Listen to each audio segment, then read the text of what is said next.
Hi, everyone. Thank you so much for helping me to hit 300,000 subscribers. That was a really nice thing to come back to. I very much appreciate all of you who watch my videos, and I try as much as I can to respond to your comments. I really do. So, since I can't respond to every single comment in the comments, no matter how hard I try, I'll answer a bunch of the most common ones now. I've answered this before, but I'll say it again. The two main series of videos I cover on here are the GoodBadFlicks ones and the Exploring. The GoodBadFlicks ones are more funny, while the Exploring are the documentary style ones. The two coexist well because the Exploring ones are incredibly complicated and take the longest to do. The GoodBadFlicks ones are fun and they give me a break. If I did nothing but the Exploring videos, I'd burn myself out. Anyway, after my hiatus, I said I was going to be doing just the Exploring videos while I was getting my head back on straight. I've been happy with the ones I've done, but as I stated, they are time-consuming and really hard to get out on a weekly basis for various reasons. The next Exploring is on a film from the 70s that, as far as I know, no one outside the production really knows its history. Since I'm still working on that and it's not anywhere near done yet, I want to at least get a video out. I do have plenty of GoodBadFlicks videos I want to do in the future, but I'm just not there mentally yet. I'm still a little too cynical. In keeping with the Q&A theme, here's a few more frequently asked questions. Why haven't I covered insert movie? I get this pretty much daily. People pointing out a movie like Ice Pirates and asking why. Well, there's a variety of reasons for this. Believe me, I have a list of over 1,500 films I want to cover, and the list keeps growing. Some of them I may never be able to do. For example, I really wanted to do a video on the Wonderful Ice Cream Suit, and I was hoping to talk to Stuart Gordon about the production. I couldn't get a contact for him, and finally when I did have a line on him, he sadly passed away. So now, many of the people who worked on the film are deceased, and if I was able to get a hold of some of the actors, they usually don't have much to say in regards to the inner workings with the production, aside from some of their personal experiences. Consequently, it would make for a video that didn't really tell too much of the story of the production. Other films, for example, I've tried to contact directors, producers, and whatnot, and have been either ignored or flat out told they weren't interested. It happens. One video, I was about halfway done, but the director and the producer stopped returning my emails. I wasn't sure why, but then about a year later, the movie came out on Blu-ray with the director and producer commentary, which pretty much explains that one. It sucks, but I'm not going to call them out because it's a film I do enjoy, and I completely understand them wanting to do an official thing versus just talking to some random YouTuber. I just wish they would have told me flat out instead of wasting my time. So I have this half-finished video that will never be released. I'm not a million-plus subscriber channel with lots of clout and industry contacts, so occasionally I get the short end of the stick. It's fine, I'm not complaining, I'm just letting you know the deal. There are plenty of studios and industry individuals who appreciate what I'm doing. I will admit as the channel's grown, it's been easier to get responses, but still there are some on my list that I most likely will never be able to cover. There's other reasons, the biggest being that some studios have a track record of being copyright claim happy, and it's easier to just avoid them instead of going into a months-long series of back and forth counterclaims. What am I currently watching? Right now, aside from the movies for the videos, not a whole lot. I still haven't seen The Mandalorian, and I have no interest in The Tiger King. Usually, if something's rendering and I have 10 minutes, I'm watching an episode of Binging with Babish. I don't know what to call him besides a YouTube chef, which doesn't sound right. Babish, or his real name Andrew, runs a cooking channel on YouTube. It's one of the best, in my humble opinion. I saw him live on his book tour last year when people were still allowed to go out of the house, and he's great. Really charming, informative, and enjoyable to watch. His videos cut right to the cooking while explaining things without 10 tons of filler. Aside from that, I've been watching Chip Chipperson's podcast. There's really no way to properly explain it, but I'll try. Chip's the creation of comedian Jim Norton, and he's kind of become his alter ego. Chip is every bad radio host all melded into this one character. He's incredibly unfunny, which somehow becomes funny.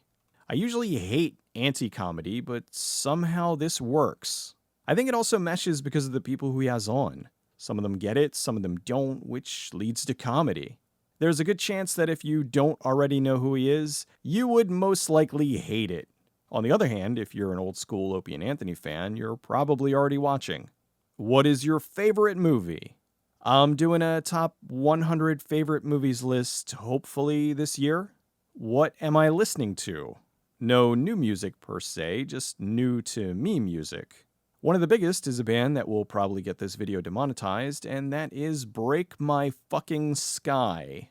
I don't really know much about them aside from that they are listed as atmospheric music from Russia with lots of amazing piano parts. It's really good music to edit or level grind or zone out. Unleash the Archers is a band that's been around since 2007, but I only heard about them in 2018 and have been listening to them ever since. The singer Brittany Hayes has an incredible voice. They're a mix of power metal and melodic death metal, and I'd love to see them live whenever concerts are a thing again. What am I reading? I'll take this opportunity to throw in a little plug for my friend Fred Bailey. Fred's a writer who did a ton of work on numerous Sirio Santiago films. He contacted me a while ago because he was enjoying my coverage of, I think it was Silk, which was a movie that he also acted in. Anyway, we got to chatting and have been sharing tales of low-budget movie making ever since. He wrote a book called The Subject, and you should check it out. It's on the Kindle store, and no, this isn't a paid promotion or anything. He's just a cool guy that does good work, and I thought it was something you guys might be interested in. I'll put a link below if you want to check it out. Aside from that, I've been reading a series that I've been wanting to get into for years, the Dark Sun Prism Pentad series.